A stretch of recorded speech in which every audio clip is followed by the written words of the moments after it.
नमस्कार दोस्तों। उम्मीद है आप सब कुशल होंगे, सुरक्षित होंगे, आपके घर परिवार में सब अच्छे होंगे। दोस्तों 17 फरवरी की ये बात है और झांसी शहर की ये घटना है।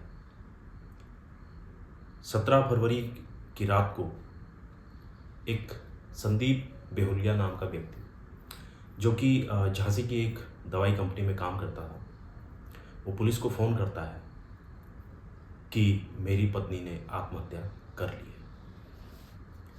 पुलिस मौके पर पहुंचती है और देखती है कि बेडरूम के पंखे से जो है एक महिला लटकी हुई है। इसके बाद संदीप बहुलिया जो है अपने ससुराल वालों को फ़ोन करता है और उन्हें भी घटना की जानकारी देता है। उसके तुरंत बाद उसके ससुराल वाले भी जो हैं उसके घर झांसी पहुंच जाते हैं।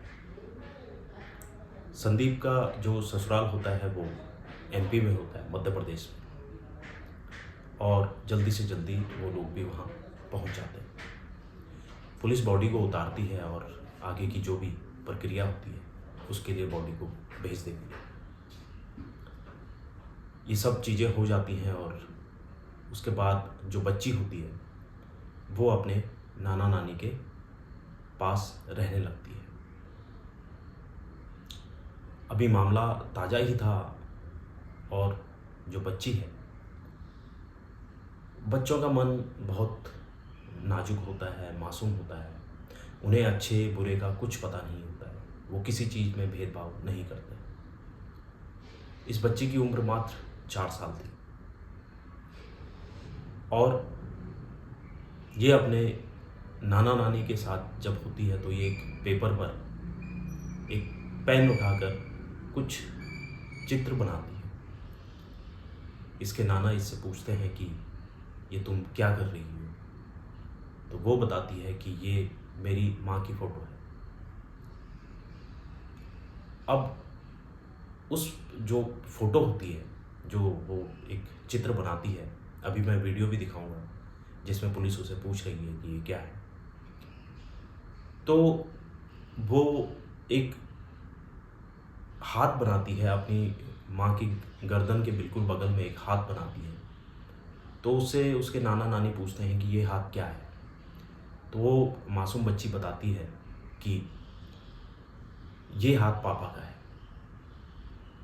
तो उन्हें कुछ शक हुआ और वो बच्ची से पूछते हैं कि बेटा क्या कह रही हो तुम, मतलब कहना क्या चाहती हो, क्या हुआ था। और बच्ची बताती है कि रात को पापा ने मम्मी को पीटा, मम्मी और पापा झगड़ा कर रहे थे, पापा ने मम्मी को धक्का दिया, मम्मी ज़मीन पे गिरती है और पापा मम्मी का गला दबा देते हैं। उसके बाद पापा जो है मम्मी को पंखे से लटका देते हैं। जाके नेताजी को फोन लगा लो, भाई यहाँ पे लिख लो यार। मैं नंबर ले दूँ मम्मा का। ये क्या बना रहे थे सर पे? क्या बना रहे? ये क्या बना रहे थे? मम्मा ये क्या था? ये हाथ किसका था? ये पापा का हाथ क्या कर रहे हैं पापा? मार रहा है।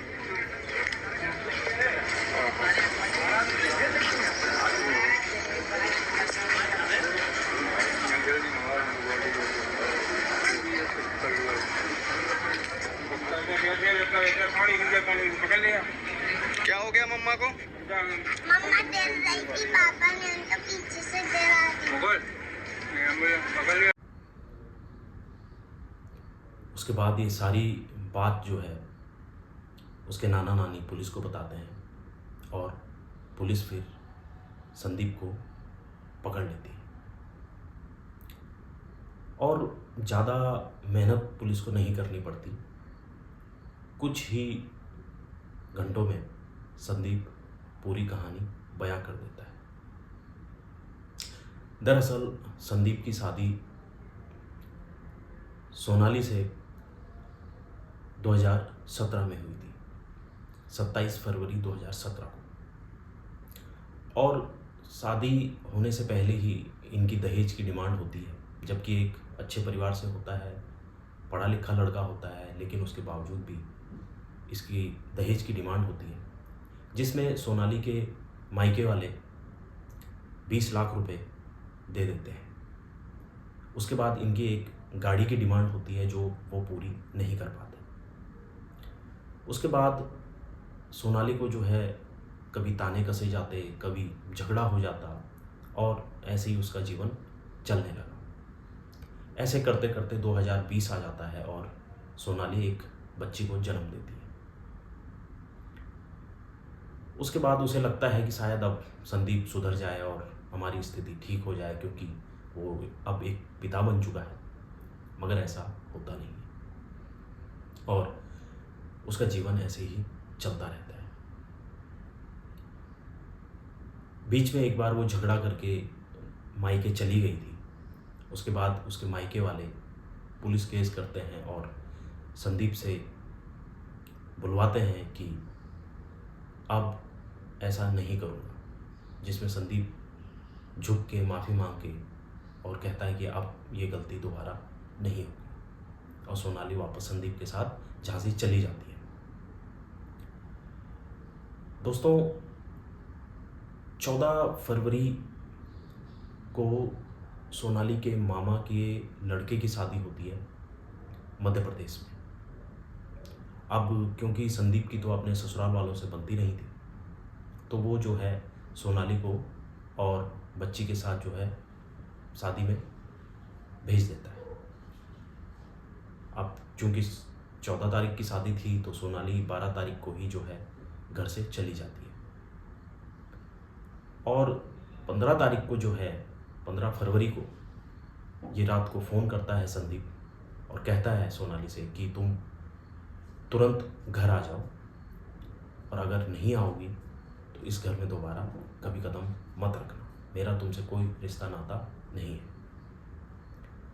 सोनाली क्या करती, मजबूरी से उसे अगले दिन 16 फरवरी को जो है झांसी अपने ससुराल आना पड़ा।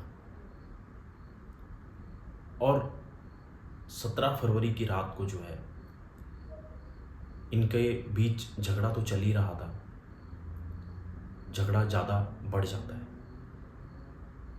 जिसमें ये गुस्से में मारपीट करना शुरू कर देता है और सोनाली को धक्का देता है। वो ज़मीन पे गिरती है और गुस्से में जो है ये उसका गला दबाता है और वो दम तोड़ देती है।